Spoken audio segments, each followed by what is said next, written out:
नमस्कार साथियों, स्वागत है आपका हमारे YouTube चैनल में। आप छत्तीसगढ़ की किस जगह से हमारे समाचार सुन रहे हैं, कृपया कमेंट बॉक्स में लिखकर हमें जरूर बताएं। रायपुर से प्रस्तुत हैं छत्तीसगढ़ के प्रादेशिक समाचारों के साथ मैं रजनी शुक्ला। पहले मुख्य समाचार।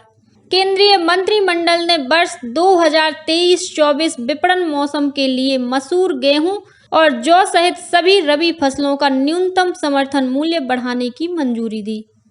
नीति आयोग की ओर से जारी किए गए आकांक्षी जिलों की रिपोर्ट में नारायणपुर जिले ने शिक्षा, स्वास्थ्य और पोषण के क्षेत्र में बेहतर प्रदर्शन करते हुए शीर्ष 5 जिलों में स्थान बनाया। ईडी की टीम ने कल भी रायपुर, कोरबा और गाजियाबंद में अधिकारियों के कार्यालयों और घरों में दबिश दी और इंदिरा गांधी कृषि विश्वविद्यालय में आयोजित अंतर्राष्ट्रीय कृषि मड़ई एग्री कार्निवाल का कल हुआ समापन। राज्यपाल हुई शामिल। अब समाचार विस्तार से। केंद्रीय मंत्रिमंडल ने वर्ष 2023-24 विपणन मौसम के लिए सभी रबी फसलों का न्यूनतम समर्थन मूल्य बढ़ाने की मंजूरी दे दी है। मसूर का न्यूनतम समर्थन मूल्य 500 रुपए प्रति क्विंटल बढ़ाया गया है, जो अब तक की सबसे अधिक बढ़ोतरी है। गेहूं के सरकारी खरीद मूल्य में 110 रुपए प्रति क्विंटल और जौ के न्यूनतम समर्थन मूल्य में 100 रुपए की बढ़ोतरी की गई है। मंत्रिमंडल की बैठक के बाद पत्रकारों से बातचीत में केंद्रीय सूचना और प्रसारण मंत्री अनुराग सिंह ठाकुर ने यह जानकारी दी। राज्योत्सव के साथ ही प्रदेश में 1 नवंबर से धान खरीदी शुरू होगी। इस बार पंजीकृत किसानों से 110 लाख मीट्रिक टन धान खरीदी का लक्ष्य रखा गया है। इसके लिए 24,62,000 से अधिक किसानों का पंजीयन हो चुका है। इनमें 60,000 से ज्यादा नए किसान शामिल हैं। अपना धान बेचने के लिए किसान 31 अक्टूबर तक पंजीयन करा सकते हैं। वहीं प्रदेश के सभी सहकारी समितियों में धान खरीदी के लिए आवश्यक तैयारियां पूरी कर ली गई हैं। खाद्य विभाग के सचिव टोपेश्वर वर्मा ने बताया कि खरीदी कार्य की लगातार निगरानी की जाएगी। उन्होंने बताया कि धान खरीदी की अधिकतम सीमा पिछले वर्ष के अनुसार 15 क्विंटल प्रति एकड़ लीकिंग सहित निर्धारित की गई है। साथ ही खरीदी के लिए बारदाने की व्यवस्था भी कर ली गई है। वहीं मिल पंजीयन का कार्य भी शुरू हो चुका है। इसके अलावा धान खरीदी केंद्रों में अवैध रूप से आने वाले धान की आवक रोकने और संवेदनशील उपार्जन केंद्रों की पहचान के लिए नोडल अधिकारियों की नियुक्ति के संबंध में जिला कलेक्टरों को निर्देश जारी कर दिए गए हैं। नीति आयोग की ओर से आकांक्षी जिलों को लेकर रिपोर्ट जारी की गई है, जिसमें champion of change delta ranking में नारायणपुर जिले का परफॉर्मेंस बेहतर रहा है। देश में घोषित 112 आकांक्षी जिलों में से ओवरऑल परफॉर्मेंस श्रेणी में शीर्ष 5 जिलों में नारायणपुर जिला 5वें स्थान पर है। वहीं स्वास्थ्य और पोषण श्रेणी में नारायणपुर जिले का स्थान दूसरा है। इसी तरह शिक्षा श्रेणी के आधार पर जारी मासिक डेल्टा रैंकिंग में नारायणपुर जिला 4थे स्थान पर है। मुख्यमंत्री भूपेश बघेल ने कहा है कि लोगों की आय में वृद्धि और सबकी समृद्धि राज्य सरकार का उद्देश्य है। यह बात मुख्यमंत्री ने कल भेंट मुलाकात कार्यक्रम के तहत शक्ति जिले में चंद्रपुर विधानसभा क्षेत्र के मुक्ता गांव में कही। इस मौके पर मुख्यमंत्री ने मुक्ता, जगगहन, मालखरौदा, सिघरा, साराडीह और सारसडोल में विभिन्न निर्माण कार्यों की घोषणा की। साथ ही उन्होंने चंद्रपुर में मरीन ड्राइव बनाने का ऐलान भी किया। राज्य में प्रवर्तन निदेशालय ईडी द्वारा छापों की कार्यवाही जारी है। कल ईडी की टीम जांच के लिए रायपुर स्थित Chhattisgarh infotech promotion society chips के कार्यालय पहुंची। गौरतलब है कि ईडी द्वारा गिरफ्तार किए गए आईएएस समीर बिश्नोई चिप्स के सीईओ की जिम्मेदारी संभाल रहे थे। बताया जाता है कि आईएएस बिश्नोई से पूछताछ के बाद मिली जानकारी के आधार पर ईडी की टीम ने चिप्स कार्यालय में दबिश दी है। वहीं ईडी की टीम कल कोरबा में आदिवासी विकास विभाग में पदस्थ सहायक आयुक्त माया बरियर के भिलाई स्थित निवास भी पहुंची।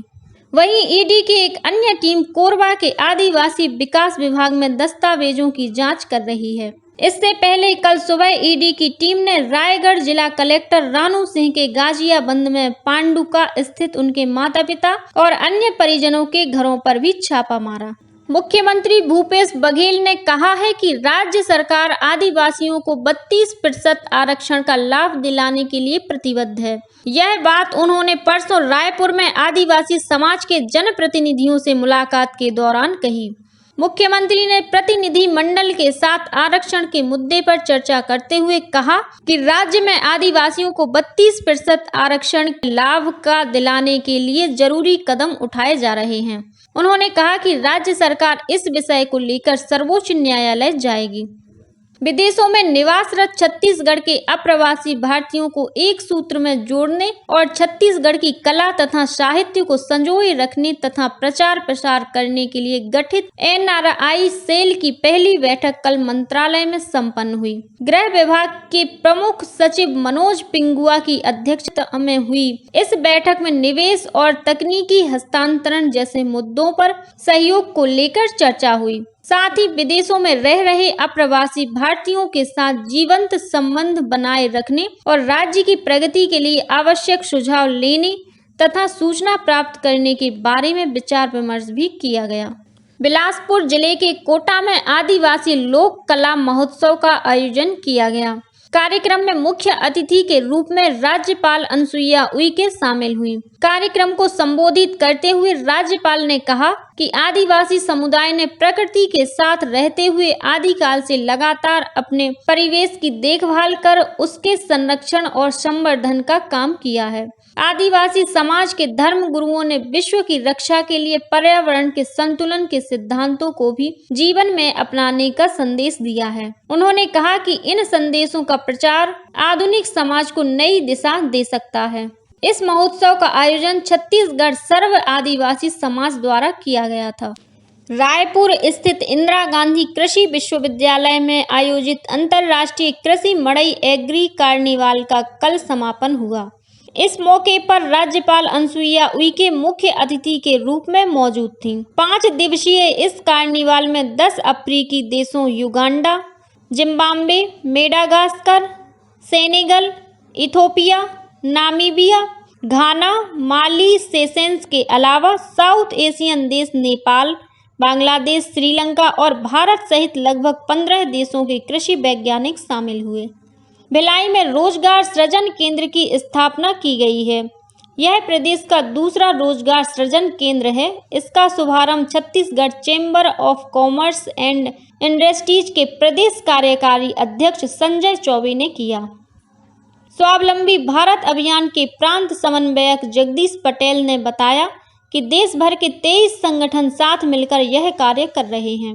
इस अभियान का उद्देश्य बेरोजगारों को रोजगार के साधन उपलब्ध कराने के लिए आर्थिक, सामाजिक, शैक्षणिक क्षेत्रों में काम करने वाली संस्थाओं से जोड़ना है। कोंडागांव जिला कलेक्टर ने पंचायत पदाधिकारियों से ऑनलाइन ठगी से सतर्क रहने की अपील की है। मिली जानकारी के मुताबिक पिछले दिनों जिले के विभिन्न ग्राम पंचायतों के पदाधिकारियों को एक अज्ञात व्यक्ति द्वारा फोन कर निर्माण कार्यों के लिए राशि आवंटित कराने का प्रलोभन दिया जा रहा था। जिला कलेक्टर ने इस मामले को संज्ञान में लिया है। उन्होंने पंचायत पदाधिकारियों से कहा कि केवल विभागीय अधिकारी ही विकास कार्यों की मंजूरी दे सकते हैं, इसलिए इस प्रकार के किसी भी प्रलोभन या लालच में न आए।